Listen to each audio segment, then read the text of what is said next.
자, 인도에 한 선교사님이 계셨다고 합니다. 그래서 인도 사람, 인도 크리스찬 친구와 함께 이렇게 길을 가다가 이제 노숙자를 만났다고 해요. 그래서 얼마나 노숙자니까 좀 허름하겠죠. 그래서 외적으로 굉장히 초라하겠죠. 그래서 이 노숙자가 와서 이제 구걸을 하는 겁니다. 선교사님이 이제 구걸을 하니까 그 사람에게 이제 돈을 쥐어줍니다. 그리고 이제 늘 이제 지니고 다니는 이 전도지도 같이 이제 노숙자에게 이렇게 주었습니다. 근데 이제 옆에 있던 그러니까 옆에 있던 같이 다니던 그 친구 인도 분이 하시는 말씀이, 목사님 그거 뭐 하러 줍니까? 전도지 주지 마세요. 이제 이렇게 얘기하는 겁니다. 아마 이 인도 분은 이제 이 노숙자를 좀 많이 경험한 것 같아요. 어쩌면 전도도 했을지도 모르겠죠. 그 전에. 에이 뭐 그러니 줘봤자 해봤자 이 사람은 뭐 안 올 겁니다. 이런 쓸데없다 이제 이런 표현을 했겠죠. 저 사람은 받으면 전도지는 버리고 갖다 버려서 쓰레기가 된다라고 판단했을지도 모르겠습니다. 그래도 이제 이 선교사님은 줬습니다. 그리고 이제 이 노숙자가 3일 후에 이제 교회에 나오게 되었습니다. 많은 사람들이 이제 놀라는 거죠. 이 노숙자가 이렇게 얘기하는 거예요. 전도지가 너무 재밌다. 재밌으니까 다른 전도지 좀 내놔라. 뭐 이렇게 했던 겁니다. 그래서 이제 비치되어 있는 이제 다른 전도지도 이제 그 노숙자에게 줬습니다. 자, 이 사람이 이제 앉아서 이제 그 전도지를 쭉 읽더니 선교사님에게 하는 말이, 선교사님 여기 보면 성경이라는 게 있다는데 성경이 뭡니까? 그래서 이제 성경책을 이제 이 노숙자에게 주어졌습니다. 교회 입구에 앉아서 이제 그 성경책을 한참 동안 읽고 있습니다. 자, 이 사람이 이제 나중에 이 교회에 등록을 하게 되고 또 한 달 후에 또 교육을 받게 되고 또 몇 년이 지나서 세례를 받게 되고 이렇게 되었습니다. 그리고 그 교회에, 인도의 교회에 서점이 하나 있었는데 그 서점의 직원이 돼서 서점에서 있는 책들을 이제 계속 읽기 시작을 합니다. 자, 글쎄요, 제가 지금 드리는 이 예화 굉장히 드문 일입니다. 정말 영화로 만들어도 괜찮을 만큼 정말 우리 평생에 한 번 있을까 말까한, 볼까 말까한 정말 대단한 기적입니다. 여러분, 저도 그렇고 여러분도 그렇고 세상을 내가 살아온 만큼의 그 삶의 경륜과 그 다음에 혹은 경험에 의해서 사람을 보고 내가 판단을 하죠. 사람을 보고 판단할 때 전도에 대해서 이야기할 때 저 사람은 전도해도 소용이 없을 것 같아. 내가 전도를 뭐 한두 번 해봤나? 내가 딱 보면 관성을 보면 알아. 그리고 저런 부류의 사람은 해봤자 이거는 뭐 아무 의미가 없다더라. 이제 이런 판단을 딱 해요. 내 생각과 내 경륜과 내 생각으로 딱 리미트를 거버립니다. 하나님은 필요에 따라서 정말 강권적으로 정말 이적을 일으키기 시도하지만 지금은 아닐 거야. 나를 통해서는 아닐 거야. 라고 하는 그 나름의 기준을 갖고 우리는 사람을 대하고 전도를 합니다. 근데 하나님은 말이죠. 우리가 상상할 수 없는 장소와 상상할 수 없는 시간이나 혹은 상황과 사건을 통해서 하나님이 택한 당신의 백성들을 부르십니다. 이거를 믿으시죠? 하나님은 전능하신 분이라는 걸 믿으시죠? 하나님은 능치 못함이 없으시는 걸 믿으시죠?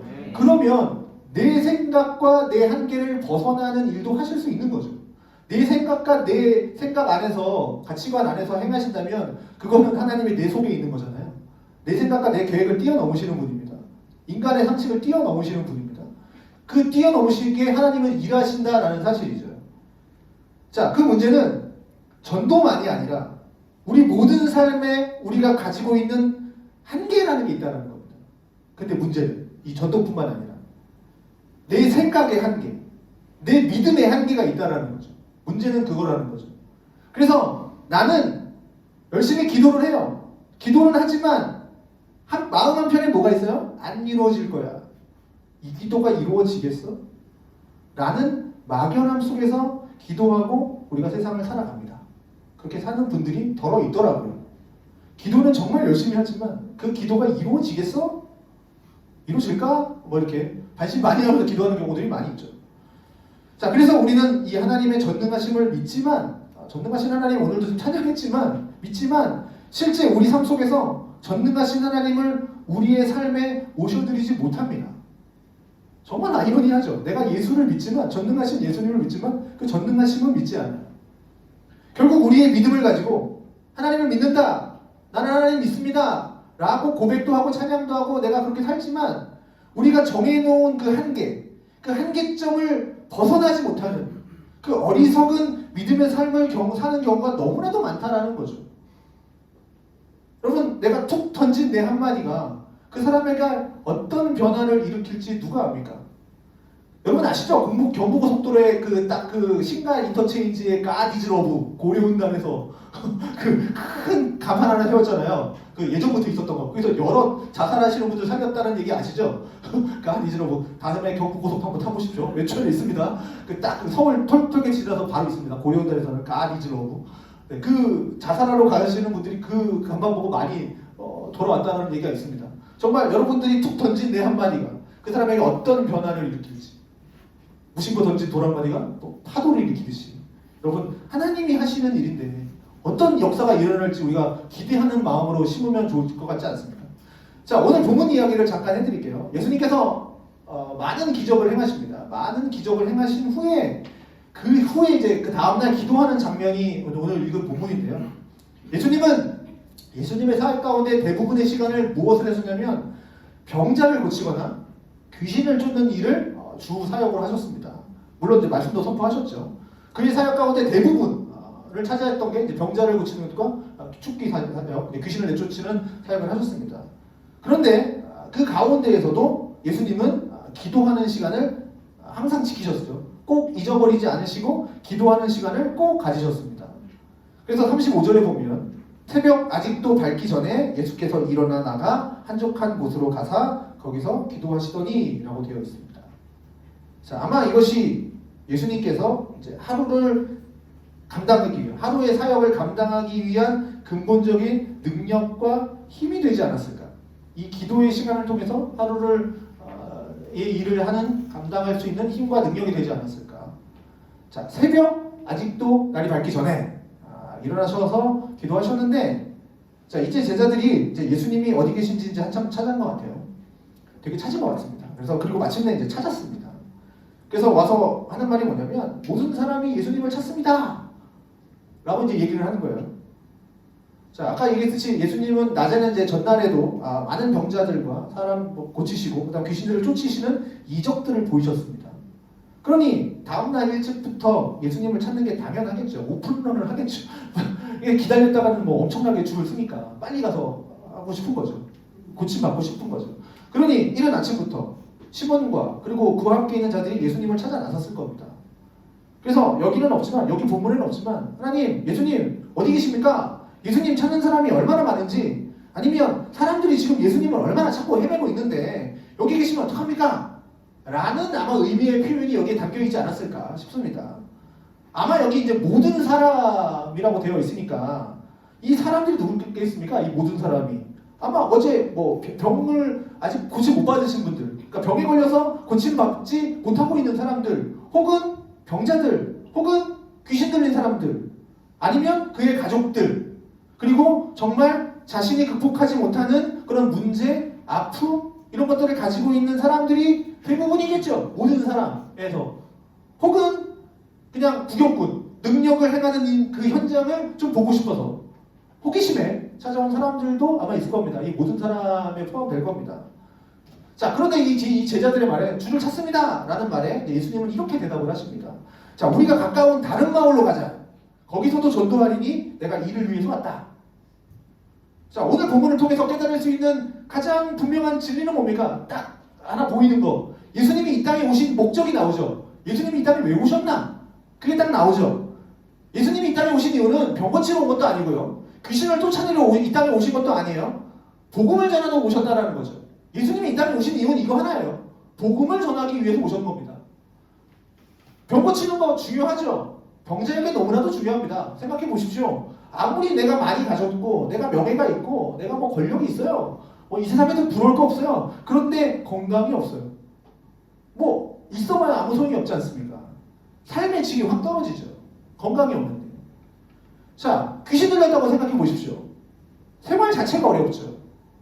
가족 가운데 귀신 들린 자가 있다고 한번 생각을 해봅시다. 그 가족이 받는 고통, 이로 말할 수가 없겠죠. 굳이 말을 설명을 안 해도. 그런 사람들을 고치는 거 너무나도 중요하죠. 내가 당사자라면 정말 손 고침받고 싶죠. 고치는 게 너무나도 중요하지만 오늘 예수님은 뭐라고 얘기합니까? 분명히 밝히죠. 그보다도 더 중요한 일이 있다. 병 고치는 건 중요하지. 근데 그거보다 더 중요한 일이 있다. 그것은 바로 뭐예요? 복음 전하는 일이다. 예수님의 말씀은 이거죠. 병 고치는 역사를 위해서, 병 고치는 역사를 통해서, 귀신을 쫓아내는 역사를 통해서 내가 누구인지 너희들이 알기 원한다. 이겁니다. 내가 누구인지 너희들이 알기 원한다.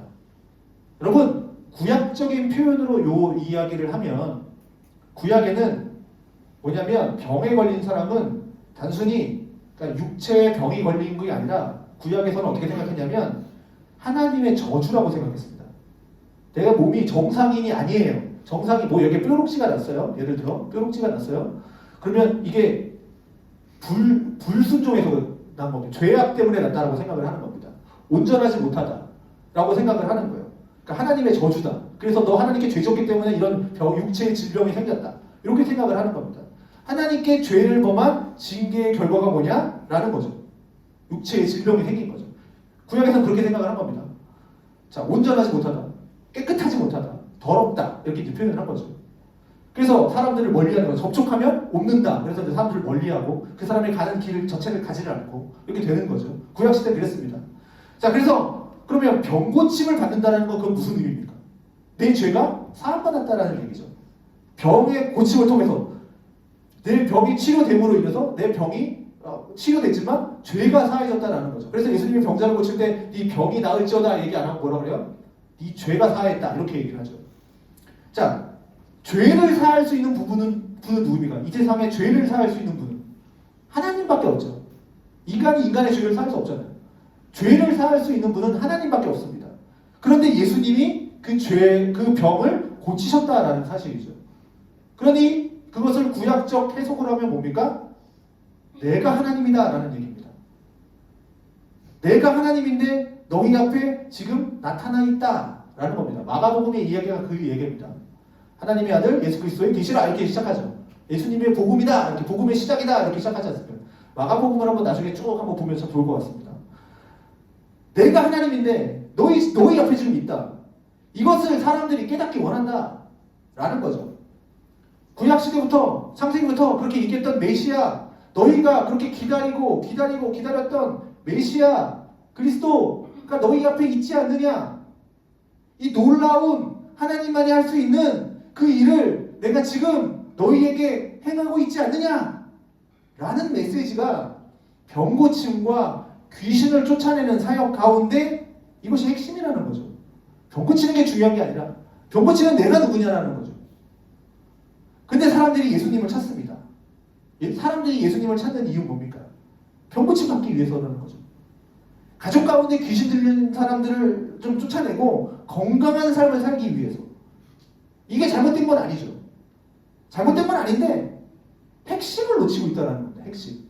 자꾸 그 병고치는 행위 그거에만 팔린 거죠. 정신이 팔린 거죠.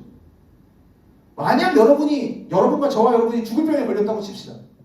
그러면 물에 빠진 사람이 지푸라기 잡는 심정으로 전 재산을 들여놔서라도 회복하고 싶지 않겠습니까? 그런데 그 지역에 있는 사람들이 다 예수를 찾는다. 모든 사람이 예수를 찾습니다. 라고 함에도 불구하고 오늘 성경은 이야기합니다. 다른 마을로 가자. 이 모습을 예수님은 참 병자에는 관심이 없구나 라는 이야기로 우리가 이해를 하시면 안 됩니다. 정말 예수님은 차갑다 라고 이해하시면 안 됩니다. 귀신 들린 자의 아픔과 고통을 외면하는 분이구나 이렇게 생각하시면 안 됩니다. 39절에 이렇게 기록되어 있죠. 다른 마을로 가서도 복음을 전하고 병자를 고치시고 귀신을 쫓아내는 사역이 계속 진행되고 있음을 우리는 보여주고 있습니다. 다른 마을로 가는 이유는 병 고침과 귀신을 쫓아내는 일들과 복음을 전하는 일들을 통해서 핵심 메시지 그들이 깨닫기를 이것이 복음이다. 내가 복음을 전하러 왔다. 이걸 깨닫기를 원하기 때문에 병들과 그 일들을 행하시는 거죠. 병고침의 역사를 잘못 이해하지 않기를 한 곳에 가서 막 병자 고치고 이런 그 병 고치고 막 이런 거에 좀 한눈 팔지 않기를, 하나님의 귀신 쫓아내는 사역을 잘못 이해하지 않기를 원하시는 거죠. 그래서 돌아다니면서 복음을 전하시는 겁니다. 그것을 가르치기 위해서 예수님은 병에 집착하고 기적에 집착하는 그들을 떠나서 또 다른 마을로 가서 복음을 전하는 게 목적이라는 거죠. 그래서 우리가 창세기부터 쭉 얘기하는 흩어져라, 전해라, 널리 복음을 증거해라, 생육하고 번성해라, 다 거기서 나오는 거 아닙니까? 예수님은 떠나시는 거죠. 한 곳에 머물러 있지 않으십니다. 여러분, 지금 새벽같이 예수님이 있는 장소에 나와서 예수님을 만나기 원하는 사람들의 입장에서 볼 때 예수님의 이런 태도가 정말 서운해 보일 겁니다. 사람들의 입장에서는요. 아니, 지가 잘났으면 얼마나 잘났는데, 아니, 우리를 무시하고 다른 곳으로 가? 아마 제자들의 입장에서도 볼 때 그럴 겁니다. 아니, 왜 이렇게 뺑뺑 돌아다녀?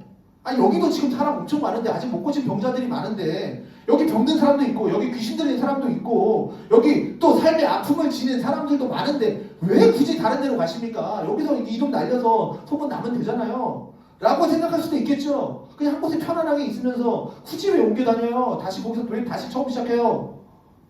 어떤 면에서는 우리가 효율적으로 좀 생각을 할 때 전도를 하더라도 좀 한 곳에 좀 이렇게 안면도 좀 트고, 우리가 전도할 때 그렇게 생각하잖아요. 좀 여기서 좀 관계도 좀 갖고, 좀 그래도 안면도 좀 있고 좋은 호감을 가진 사람들한테 복음을 전하는 게 훨씬 더 수월하죠. 그게 더 편하지 않겠습니까? 근데 효율성은 이 복음에 있어서는 인본주의라는 겁니다. 그건 신앙이 아니에요. 교회에서 효율성 따지면 교회 무너집니다. 아, 이게 좋은데 왜 이렇게 해요? 막. 오늘 우리가 분명히 기억해야 할 사항은, 예수님은 효율성에 연연해하지 않았습니다. 이런 예수님의 태도로 인해서 예수님을 미워하는 사람들이 이제부터 생기기 시작하죠. 지가 뭔데 나오잖아요. 이게 쭉 뭐 바리새인들, 뭐 서기관들 뭐 나오잖아요. 그럼에도 예수님은 그런 것에 대해서 개의치 않으셨죠. 아니, 만약에 예수님이 효율성 좀 따졌다면 바리새인들 앞에서는 아우 제가 좀 심했죠. 여기서는 좀 제가 심했죠. 아우 나 다음부터 좀 조심할게요. 여기서 좀 약하게 할게요. 아유 여기서 우리 상부상조해서 잘해요. 효율성 따졌으면 그렇게 했겠죠. 우리 같으면 그렇게 하지 않습니까? 자, 세상을 보십시오. 세상은요, 열심히 돈 버는 그 돈을 벌어서 부를 축적하죠. 그리고 명예를 중요시 여기죠. 권력에 사람들이 집착하죠. 이유가 뭡니까? 근본적으로 왜 그렇게 하는 겁니까? 인정받고 높임받고 싶고 그런 거죠. 그러니까 돈을 벌고 싶고 출세하고 싶고, 굳이 꼭 내가 최대한 높은 곳에 올라가지 않더라도 같은 공동체에서 조금이라도 높고 싶잖아요. 그게 우리 마음 아닙니까? 조금이라도 높아서 내가 좀 지시하시고 싶고, 좀 이렇게 눈치 안 보고 싶고, 그렇잖아요. 그게 소위 뭐라 그래요? 인기라 그러는 거 아닙니까? 우리를 보는 거죠. 여러분, 내가 세상의 모든 재물을 엄청나게 많이 가졌는데 모든 인류가 나를 싫어한다. 그 사람이 행복하겠습니까? 내가 돈이 엄청 많은데, 내가 한 몇십 조 있는데 모든 사람이 날 싫어해요. 아, 돈만 있으면 괜찮아요? 여러분, 돈만 있으면 괜찮습니까? 돈은 나의 친구? 돈은 거짓말을 하지 않아? 며칠은 괜찮을 수 있겠죠. 며칠은. 과연 평생 그렇게 살 수 있을까요? 아니에요. 죽고 싶을 거예요. 저도 생각을 해봐요. 돈이 있으면 야 이것 되고 저것 되고, 그러나 그게 며칠이나 갈까요? 그래서 연예인들은 보통 대중의 인기를 먹고 산다고 하는데, 인기를 잃어버리면 연예인들 보통 어떻게 됩니까? 감당 못하죠. 그래서 막 죽고 그러잖아요. 그런데 예수님은 그것에 연연해하지 않았다라는 거예요. 사람들의 그 환호에, 그리고 그 사람들의 미움에 연연해하지 않았다라는 거예요. 그럼 예수님은 무엇에 붙들려 있었는가? 그가 오신 목적에 붙들려 있었다라는 거죠. 사명, 우리가 보통 얘기하는 소명에 붙들려 있었다라는 거죠. 나를 이 땅 가운데 보내신 아버지의 뜻이 뭔가, 나를 향한 아버지의 뜻이 뭔가, 그것에만 붙들려 있었던 분이셨습니다. 그것에 붙들려서 그렇게 삶을 살아감에 있어서 사람들의 인기, 사람들의 환호, 사람들의 반대로 미움 혹은 공격, 그런 거 전혀 개의치 않으셨다는 거죠. 오직 소명을 붙들고 나아갔다는 겁니다. 내가 이 길을 걸어가기 때문에, 이 복음을 전하는 것 때문에 너희는 미움을 받는다면 나는 미움을 받아도 좋다 라는 거죠. 너희가 인기를 얻어서, 너희의 그 인기를 얻어서 그것이 복음을 전하는데 좋은 일이라면, 인기를 얻는 게 복음을 전하는데 꼭 필요한 일이라면 나는 그 길을 가겠지만, 그러나 그것이 복음의 일그러진 모습으로 삶 가운데 등장한다면 나는 너희의 인기를 등 뒤로 하고 다른 길로 갈 거다. 이게 예수님의 모습이셨다라는 겁니다. 여러분, 예수님을 믿고 거듭난 사람이 가지는 가장 삶의 중요한 목적, 내가 거듭난 사람의 가장 삶의 중요한 목적, 이유는, 사명은 뭐냐면 바로 두말할 것 없이 복음을 전하는 겁니다. 내가 이 귀한 기쁨을 거저 얻은 그 복음을 받았는데, 알고 있는데 전하고 싶지 않겠습니까? 안 전하고 싶으십니까? 그러면 정말 교만하신 분입니다. 여러분, 맛있는 거 있으면 옆 사람에게 나눠주고 싶잖아요. 혼자만 알고 싶어요? 맛집 나만 알고 싶어. 이 맛집. 네? 맛있는 거 있으면 내 부인과 가족과 함께 먹고 싶잖아요. 좋은 거 있으면 나누고 싶잖아요. 이 귀한 복음을 거저 얻었는데 내가 정말 나눠주고 싶지 않을까요? 저 정말 지옥길로 가고 있는, 죄의 길로 가고 있는 사람을 건져내고 싶지 않을까요? 그런 책임과 의무가 있다고요. 우리 가족에게, 우리 가족 가운데 내가 먼저 예수를 믿었다? 그러면 그 가정에서 나는 뭡니까? 복음을 전하는 최고의 사명과 책임과 직무를 가진 사람입니다. 아니, 내 가족에게 내가 복음을 안 전하는데 누가 우리 가족에게 복음을 전하겠습니까? 나도 안 전하는데, 네? 나도 내 자식에게 신앙의 삶을 보여주지 못하고 있는데 내 자식이 신앙에서 잘 자라길 원하십니까? 이거 있어요. 주일날 교회 학교 1시간 던져놓으면 이 애들이 믿음이 자랄 거라고 생각을 해요. 일주일에 몇 시간인가, 뭐 100 몇 시간 가운데 1시간 딱 교회에다 던져놓으면 애가 믿음이 막 자랍니까? 신앙교육은 어디서 이루어지는 겁니까? 가정에서 이루어지는 겁니다. 이거 다 알잖아요. 근데 내가 식기도를 안 하고, 내가 자매 기도를 안 하고, 내가 기도 생활을 안 하는데 애가 교회 신앙 생활을 안 한다? 아, 이 교회 교육 프로그램에 문제가 있어. 다른 교회로 가겠어. 거기는 좋던데. 그럼 그 교회 가면 애가 믿음이 잘할까요? 여러분, 진지하게 한번 생각해 보십시오. 내가 복음을 전하지 않는데 내 아이가 잘하길 원한다? 이건 말도 안 되는 이야기죠. 요즘은 다음 세대라고 얘기하지만 요즘 다음 세대 아니죠? 전 세대죠? 다음 세대만 안 하는 거 아니에요. 우리 모두가 해야 되는 일인 겁니다. 하나님이 나를 복음의 통로로 삼으셨는데 내가 내 친구에게 복음을 안 전하는데 누가 내 친구에게 복음을 전합니까? 생파 모르는 사람이 복음을 전할까요? 어떤 확률이 높겠습니까? 에이, 나 말고 다른 사람이 전하겠지. 이거 굉장히 불신앙적인 태도 아닙니까? 내가 아닌 다른 사람이 전하겠지. 내가 내 형제, 내 가족에게 복음을 안 전하는데 누가 전합니까? 내가 세상에 복음을 안 전하는데 누가 전합니까? 세상에 복음을. 크리스찬이 내가 안 전하는데. 본질적으로 이해하면 이렇습니다. 예수 믿는 사람이 예수를 세상에 소개하지 않는데 누가 예수를 세상에 소개합니까? 본질적으로 이 얘기 아닙니까? 디모데후서 4장 2절 이렇게 얘기하죠. 너희는 말씀을 전파하라. 때를 얻든지 못 얻든지 항상 힘써라. 때를 가리지 말아라. 봄, 여름, 가을, 겨울 가리지 말아라. 아, 목사님, 저는 더위에 약해서 여름에는 조금 2시부터 3시 사이에는 절대 저는 주말에는 정말 바빠서 개인 정비하는 시간입니다. 저는 전도 쉬는 날입니다. 그러면 한가하거나 피곤한 날은 언제십니까? 피곤하지 않은 날은 언제십니까? 안 하잖아요, 그때도.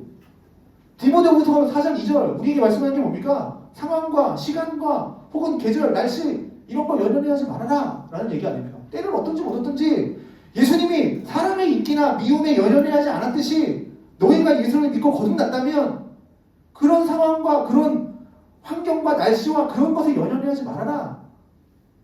기회가 있으면 전해라 라는 겁니다. 마가복음 16장 15절 너희는 온천하에 다니며 만민에게 복음을 전파하라. 여기서 말하는 온천하 뭡니까? 장소를 개의치 말아라.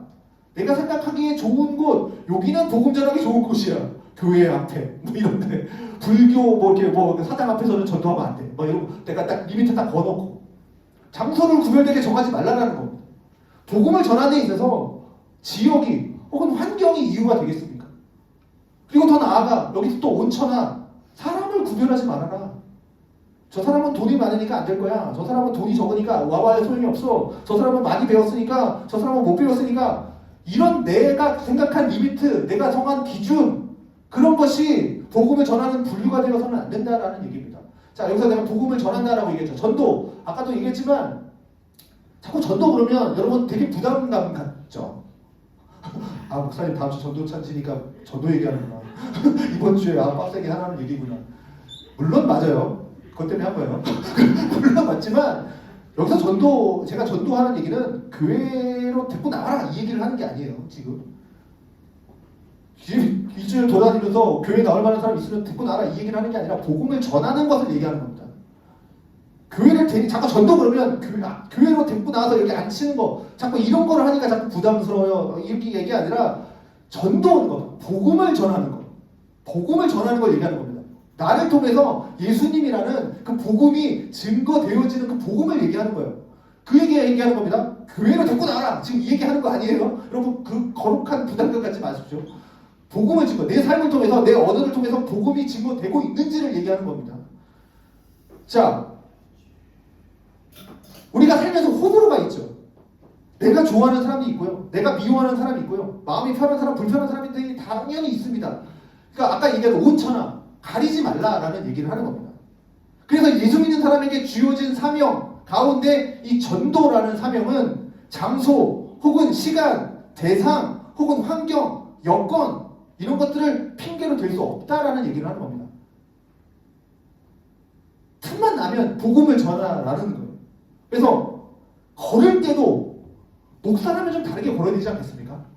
전 그런 생각, 그런 기도 하거든요. 그런 생각. 제가 걸을 때도 예수의 향기가 나타나게 해달라고. 근데 잘 안 되더라고요. 제가 걸을 때 이렇게 걷는다고 맨날 혼나는데. 그러니까 내 몸에서 향기가 나는 거죠. 때를 얻든지 못 얻든지 내 몸에서 예수 그리스도의 향기가 나야 되는 거예요. 목사인데 왜 저래? 이런 소리 들으면 안 되지 않습니까? 그럼 저 때문에 예수 그리스도 이름이 떨어지는 거 아닙니까? 여러분의 삶의 모습을 통해서 말하는 언어를 통해서 어투를 통해서 예수 그리스도의 향기가 드러나야 되는 거죠. 결국 예수 믿는 사람은 어떤 상황이든지 불신자를 만나면 내가 전하는 그 말씀을 전하는 기회로 삼아야 된다라는 얘기를 하는 겁니다. 그러면 나를 한번 돌아보겠습니다. 나는 어떻게 그런 삶을 살아왔는가? 그것이 내 삶이 어땠는가? 아니면 내가 가지고 있는 전도하지 않는, 아니 전도하지 못하는, 전도 안 하는 핑계거리가 굉장히 많지 않은가? 하나님, 이래서 못하겠어요. 이래서 좀 아닌 것 같아요. 나는 아직 믿음이 좀 부족하죠. 그 핑계거리가 성경으로 타당한가? 성경은 꼭 분명히 얘기하면 너희가 예수를 믿고 거듭났다면, 다시 새롭게 태어났다면 전도는 뭐예요? 옵션이 아니라는 거예요. 절대 상황이라고 가르치는 겁니다. 반드시 해야 되는 상황이라고요. 예수를 증거하는 것. 그런데 우리의 삶에 전도가 있는가? 여러분의 삶을 봤을 때, 한 분 한 분의 삶을 봤을 때 전도하는 삶이 있는가? 지금까지 내가 예수를 5년이 믿었든 10년이 믿었든 지났든 예수를 소개해 본 적이 있는가? 진실하게. 아니면 그냥 지나가는 말이라도 예수 믿으세요. 교회 나오세요. 우리 교회 나오세요. 혹시 여러분 가운데 우리 교회 내가 선한교회 나오고 있지만 목사님 우리 교회 꼬라지를 보니까 우리 교회 도저히 내가 전도를 못하겠어요. 우리 교회 꼬라지를 보니까 이건 이런 분 계십니까 혹시? 안 계시겠죠. 안 계시겠지만 우리 꼬라지를 보면 내가 도저히 교회 나오기 못하겠어요. 그러면 조심스럽게 얘기합니다. 다른 교회 가십시오. 다른 교회 가서 여러분이 좋아하는 교회에서 전도 열심히 하십시오. 이거는 사명입니다. 사명. 그것이 하나님 보시기에 더 아름다울 겁니다.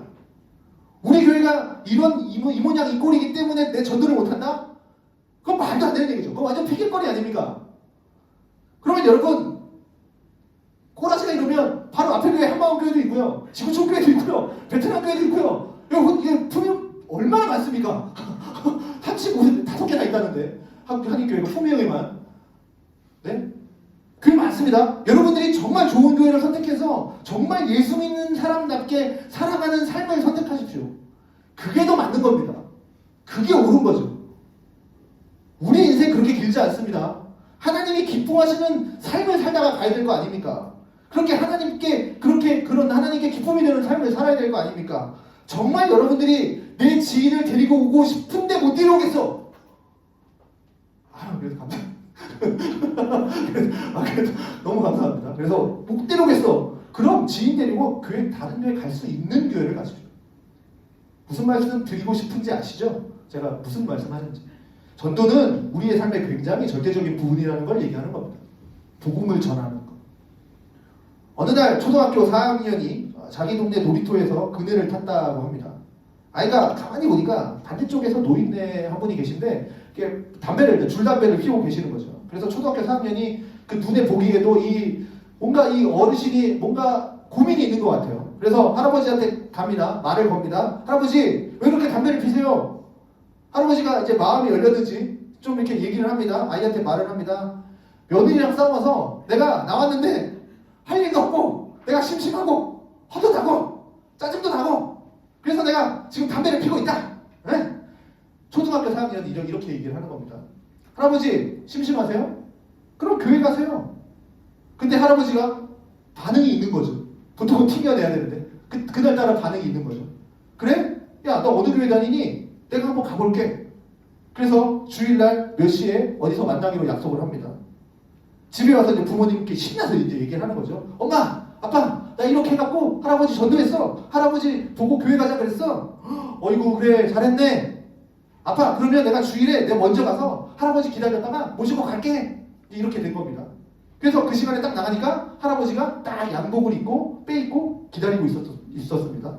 할아버지를 모시고 이제 교회를 갔죠. 근데 주일학교 예배를 갈 수 없지 않습니까? 할아버지 모시고 주일학교 예배를 가는 것도 웃기고. 그런데 이 초등학교 4학년이 어른 예배를 드려봤겠습니까? 그리고 할아버지도 생전 처음 교회니까 완전 다 어색하죠. 둘 다 어색한 겁니다. 어찌할 바를 모르죠. 그래서 이 초등학생이 감당이 안 되니까 어디로 갔겠습니까? 교육자실로 가는 거죠. 그래서 전도사님에게 인계를 했습니다. 할아버지를. 여러분, 우리가 전도할 때 어쩌면 이 어린아이와 같은 마음이 필요한지도 모르겠습니다. 무모하다라고 표현할까요? 우리는 너무 잔머리를 굴리잖아요. 재는 게 많잖아요. 저 사람의 표정과 그 태도를 막 읽잖아요. 살피잖아요. 상황과 여건을 많이 따지잖아요. 그 사람의 성격까지도 따지잖아요. 제가 아까 디모데후서 4장 2절 마가복음 1장 15절 말씀드렸잖아요. 사람도 가리지 말아야 되고 환경도 가리지 말아야 되고 때와 시간과 장소도 가리지 말아야 되고 날씨도 가리지 말아야 되고 대상도 가리지 말아야 된다. 전도에서는 그런 것들을 가리지 말아야 된다.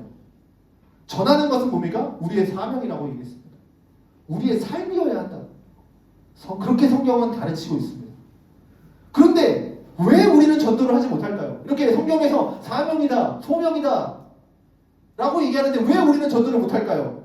여기에는 간단하게 세 가지 이유가 있다고 저는 생각을 합니다. 물론 더 많은 이유가 있겠지만 세 가지만 좀 요약을 하면 첫 번째는 우리가 10년이 지나도 제대로 된 영혼 한 명 전도 못하는 이유가 전도를 그렇게 중요하게 생각하지 않는다는 거죠. 영혼이 구원받고 천국 가고 또 지옥 가는 것을 영혼이 그렇게 중요하게 생각하지 않는다는 거죠. 그러니까 이 생의 삶의 마지막이라 끝이 다다라고 생각하는 거죠. 굉장히 슬픈 이야기죠. 어떻게 보면 내가 병고침 받고 내가 사업이 잘 되고 내 자녀가 잘 되고 내 자녀가 좋은 대학 가고 좋은 직장 들어가고 내 삶이 잘 되는 것은 엄청나게 관심이 많죠. 초등학교 때부터 준비하잖아요. 내 삶이 잘 되기 위해서. 안 되면 과외도 시키고 하잖아요. 엄청 많은데 영혼이 구원받는 일에 대해서는 관심이 없죠. 시험 기간이니까 교회 가지 마라. 시험 기간이니까 교회 가지 마라. 어디 교회? 야, 오늘 학원 가야 되니까 일찍 들어와. 물론 상황에 따라서 이게 조절이 필요하지만 관심이 없으니 안 하는 거죠. 사람들은 말이죠. 아시다시피 관심이 있고 자기가 좋아하는 일이면 달러빚을 내서라도 합니다. 그잖아요. 없는 시간 짜내서라도 반드시 하잖아요. 그게 우리의 마음이잖아요. 마음이 없는 거죠. 전도에 대한 관심도 없고 그 가치를 모르니까 그 가치도 모르고 의미도 모르죠. 그래서 전도 안 하는 겁니다. 그냥 나 잘 먹고 잘 사는 거 이것만 생각하는 거죠. 예수 믿으면 잘 먹고 잘 산대. 행복하대. 1년 다녔더니 예수 믿어도 별 소용없네. 더 힘드네. 교회 다녔더니 뭘 하지 말라는 거 이렇게 많아. 이러고 있는 거죠. 예수 안 믿으면 이러는 거죠. 두 번째, 용기가 부족해서죠. 목사님은 자꾸 전도하라 그래. 아, 부담이야. 아, 그만 얘기했으면 좋겠는데 성경도 막 읽은데 막 전도하라 그러네. 전도는 해야겠는데 부담이 있는데 이게 막상 입이 안 떨어져요. 옛날에 내가 한번 해봤는데 정말 금방 먹어서 했는데 트라우마가 있어요. 핀잔 들었던 기억이 있어요. 너나 믿어라 막 이런 거. 이제는 막 사람들에게 그 말하기가 이제 무서운 거죠. 야 너도 교회 다니냐 막 이런 얘기 들으면 하면은 막 공격당할까봐 친구한테 말했다가 막 너나 잘 믿어라 이럴까봐 그 꼬라지로 살지 말아라. 그 꼬라지로 살리는 거 예수 믿으라고 할지도 모르겠죠. 그래서 어떤 면에서는 그런 사람들이 있습니다. 내가 전도를 하고 싶은데 지금은 아니고 내가 부자 되고 내가 좀 권력 좀 갖고 힘 세지고 세상에 우뚝 선 다음에 전도하리라. 나를 봐라. 나를 보면 전도 예수 믿고 싶지 막 이럴 때 내가 전도하겠다. 이거 굉장히 웃기는 이야기죠. 믿음 없는 사람의 이야기입니다. 여러분 전도는요 내가 자격이 있어서 하는 게 아닙니다. 구원받은 은혜로 하는 겁니다. 내가 강하면 전도하리라, 내가 부자 되면 전도하리라, 내가 높은 지위에 올라가면 전도하리라 그런 것 말이죠. 우리는 평생 못합니다. 전도는 믿음 가지고 하나님의 은혜를 받은 자는 해야 되는 하나님의 직무요 사명입니다. 세 번째, 끈기가 없는 겁니다. 끈기. 전도할 마음이 있어요. 했는데 한두 번 하다 보니까 안 먹혀요. 한 번 했다가 핀잔 듣고 두 번 했다가 따돌림 당하고 그렇게 말하면 친구들이 야 너 이제 나 만날 생각하지 마. 너 그 얘기하면 너 안 만날 거야. 그 이야기하면 우리 모임에서 제명하는 거. 나가세요 이거 할 겁니다. 세상의 모임에 제명되는 것이 두려워서 우리는 믿음의 삶을 타협하는 경우가 얼마나 많은지 모릅니다. 한 번, 두 번 하다가 낭망에 대해서 포기하고 서론에 말씀드렸죠. 저 사람은 내가 전도할 수 없는 사람으로 분류를 해버립니다. 저 사람은 전도할 수 없는 사람이에요. 얼마나 안타까운 노릇입니까? 여러분 사람이 물에 빠졌는데 살려달라 그럽니다. 그 옆에 있는 사람이 짜증나서 야 시끄러워 조용히 해 했다고 해서 살려달라는 사람이 아이고야 제가 심했죠. 제가 너무 큰 소리로 제가 살려달라 그랬죠. 조금 작게 할게요. 누가 있습니까? 내가 지금 살아야 되는데. 우리의 삶의 많은 부분이 생명을 전하고 구원하는 일, 이 일의 가치를 그만큼 모르는 것 같습니다. 그래서 우리는 우리의 삶 살기에만 급급합니다. 그보다 더 중요한 사명, 그 가치가 우리 삶에 있음에도 불구하고 말이죠. 나 살기 급급해요. 어쩌면 우리가 이 예화로 들었던 이 초등학교 4학년 아이처럼 그냥 지나가는 말로 친구들이나 지인들이나 혹은 거래하고 있는, 관계하고 있는 사람들에게 툭 던지는 말 한마디. 교회 한번 가세요. 교회 한번 나가보세요. 예수님 한번 믿어보세요. 라는 말 한마디가 하루가 지나고 이틀이 지나고 어쩌면 1년이 지나고 어쩌면 10년 이후에 그 사람 인생을 바꾸게 될지도 모르겠습니다. 고린도전서에 보면 이게 콩 심은 데 콩 나고 팥 심은 데 팥 난다 이런 얘기 있잖아요. 내가 오늘 여기다 심었는데 이게 10년 후에 자랄지 20년 후에 자랄지 30년 후에 자랄지 모릅니다. 저는 심는 겁니다. 자라게 하시는 건 하나님이에요. 동쪽에 심으셨습니까? 이게 서쪽에서 날 수도 있습니다. 하나님의 일은 그렇습니다. 내가 이 사람한테 선을 베풀었는데 내가 다른 사람에게는 또 이렇게 받는 경우가 있습니다. 하나님의 일입니다. 그러니까 자꾸 우리는 판단하죠. 내가 이 사람한테 줬으면 이 사람한테 받아야 돼요. 내가 이렇게 심었으면 내 계산대로 이때 와야 돼요. 자꾸 그거 생각하지 마십시오. 복음은 우리는 증거하는 겁니다. 우리는 뿌리는 거예요. 자라게 하시는 분은 하나님이십니다. 여러분 조지 밀러 목사님 아시죠? 이 목사님이 자신의 친구 가운데 한 친구를 위해서 40년을 기도했습니다. 이 친구를 구원해달라고 40년을 기도한 거예요. 그런데 이 친구가 교회 가는 모습을 보지 못하고 조지 밀러 목사님은 죽습니다. 그런데 이 목사님이 죽고 난 뒤에 이 친구가 예수를 믿습니다. 여러분 우리가 능력이 있어서 전도하는 게 아닙니다. 속된 말로 얼굴이 뻔뻔하기 때문에 그리고 마음이 강하고 담대하기 때문에 그렇게 다른 사람에 비해서 믿음이 좋기 때문에 내가 좀 언변이 있기 때문에 그리고 사람과의 관계를 잘하고 사교성 뛰어나기 때문에 남들보다 전도를 잘할 수 있는 게 아니라는 겁니다. 전도는 구원받은 자, 은혜 받은 자 그걸로 하는 겁니다. 말이 어두내도 괜찮습니다. 그 질문에 대답을 못해도 괜찮아요. 그냥 논쟁을 할 때 그 대답에 답을 제대로 못해도 괜찮습니다. 그냥 예수 믿으라 라고 그 던지는 것에 우리는 사명을 다하고 있다라는 사실이에요.